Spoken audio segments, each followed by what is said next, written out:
کہ جیسے ہی نبی صلی اللہ علیہ وسلم ان جائیدادوں کے ساتھ کرتے تھے میں ویسے ہی کروں گا، ان کے اندر کسی قسم کا کوئی تغیر اور تبدل نہیں کروں گا۔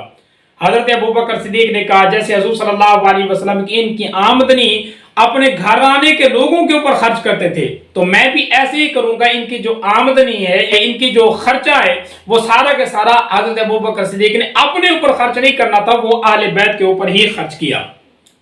بس جب یہ بات آئی تو بی بی خاموش ہو گئی، آگے اگر کوئی بات ہوتی تو بی بی بتاتی، اگر کوئی اور دلیل ہوتی تو بی بی کہتی کہ یہ آپ کیسے بات کرنی ہے کہ انبیاء کی وراثت نہیں ہوتی، کیوں نہیں وراثت ہوتی، اپنے والد کی وراثت لیتی، لیکن بی بی خاموش ہو گئی اور دوبارہ مطالبہ نہیں کیا۔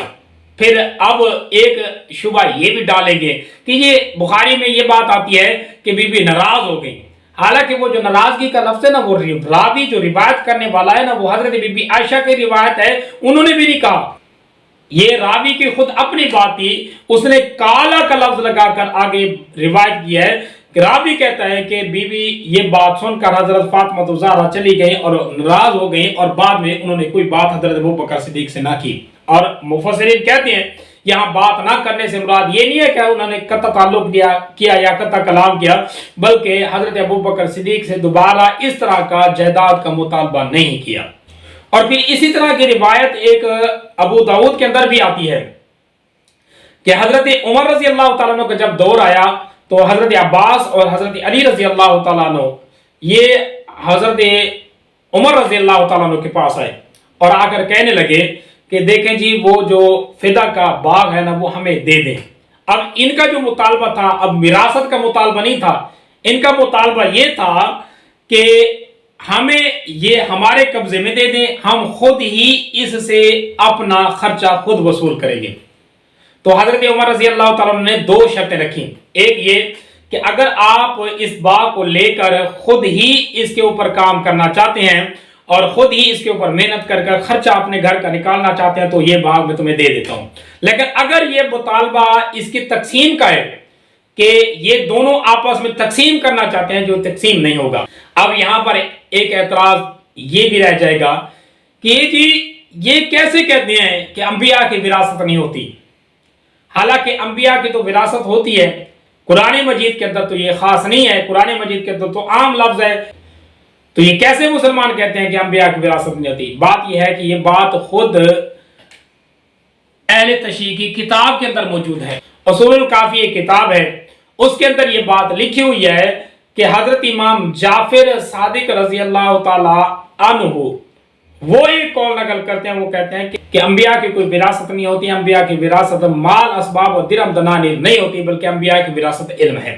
اسی بنا پر حضرت ابوبکر صدیق نے یہ باغ جو فدا کا اس کو تقسیم نہیں کیا، بلکہ حضرت ابوبکر صدیق کے الفاظ کچھ اس طرح سے بھی ہیں کہ جب حضرت فاطمہ الزہرا حضرت ابوبکر صدیق سے جائیداد مانگنے کے لیے آئیں تو حضرت بی بی فاطمہ کو حضرت ابوبکر صدیق نے کہہ دیا کہ میرا مال حاضر ہے، آپ میری جائیداد لینا چاہتی ہیں تو لے لیں، لیکن شریعت کے معاملے میں کسی قسم کا رد و بدل نہیں کروں گا۔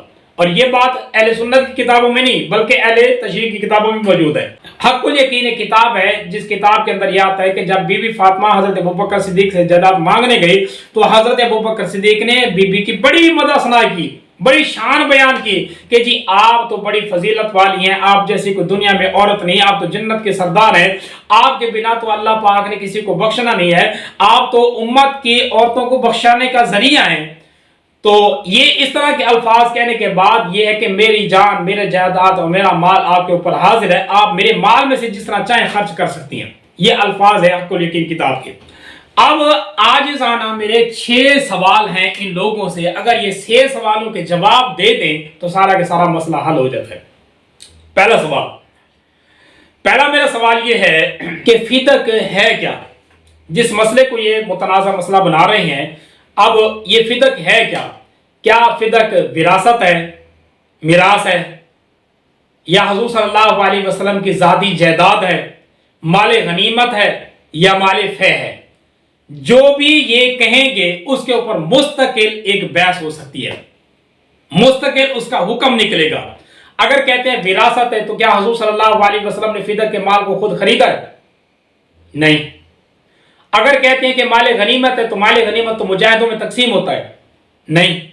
اگر یہ کہتے ہیں بلا جھجک لینے کے بعد یہ کہیں گے کہ یہ مال فے ہے، اور مال فے حضور صلی اللہ علیہ وسلم کے ہوتا تھا، جیسے کہ اللہ پاک نے فرما دیا سورۃ انفال کے اندر، یسألونک عن الانفال قل الانفال للہ ورسولہ، کے انفال کے بارے میں یہ وہ لوگ سوال کرتے ہیں، آپ انہیں کہہ دیے اللہ کے رسول کا. یہ تو اللہ پاک نے اس انداز میں کہا ہے کہ جب کوئی مال فے کے طور پر یعنی بغیر محنت کے حاصل ہو رہا ہے تو وہ اللہ کا، اللہ کے رسول کا، یعنی جو رسول جو امت کے سربراہ ہیں ان کا ہے، وہ جیسے چاہیں ان کو خرچ کریں کہ وہ وراثت بنا کے اپنے قبضے میں لے لیں گے.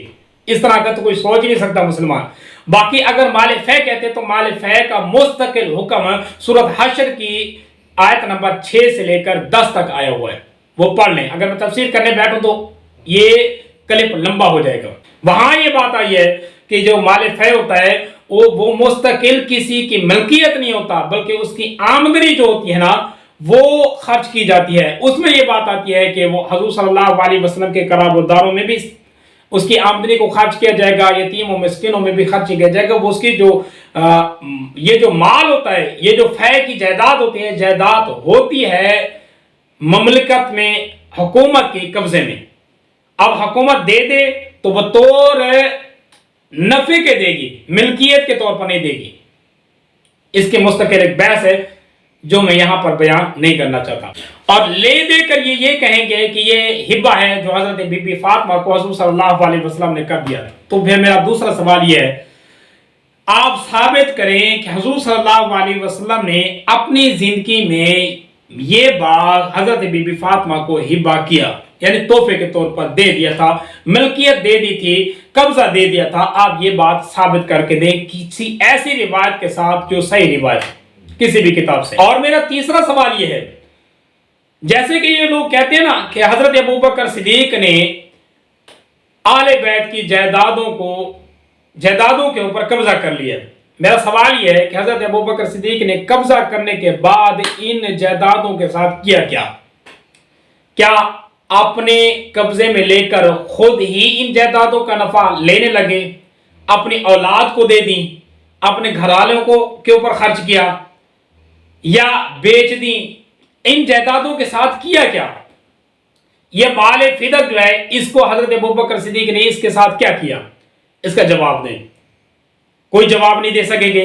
خود نہج البلاغہ کے اندر یہ بات بھی موجود ہے، حضرت ابوبکر صدیق نے ویسے ہی کیا، یعنی کہ اپنے قبضے میں لے کر ان کے جائیداد، ان کی آمدن کو آل بیت کے اوپر خرچ کرتے رہے، جیسے کہ حضور صلی اللہ علیہ وسلم کرتے تھے.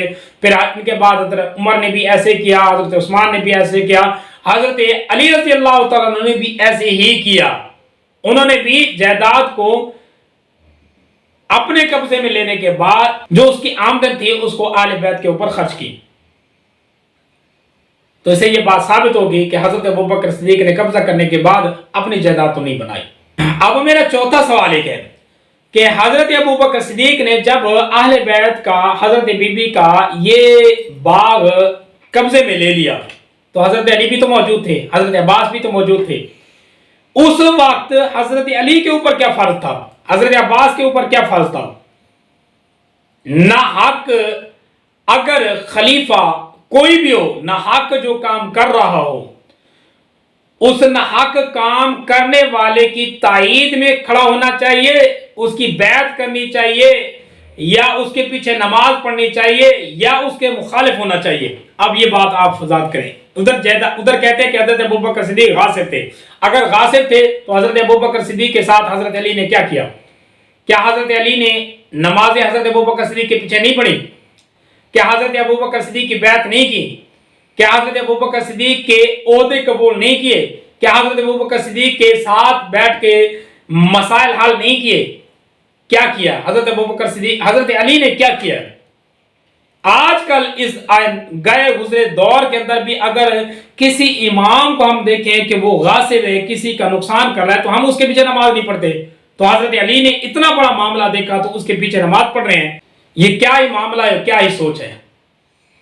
اور میرا آخری سوال یہ ہے کہ جب حضرت علی رضی اللہ تعالیٰ عنہ خلافت پر آئے، خلافت پر آنے کے بعد اب حضرت علی رضی اللہ تعالیٰ عنہ نے اس معاملے کو حل کیا تو کیسے کیا، نہیں کیا تو کیسے نہیں کیا.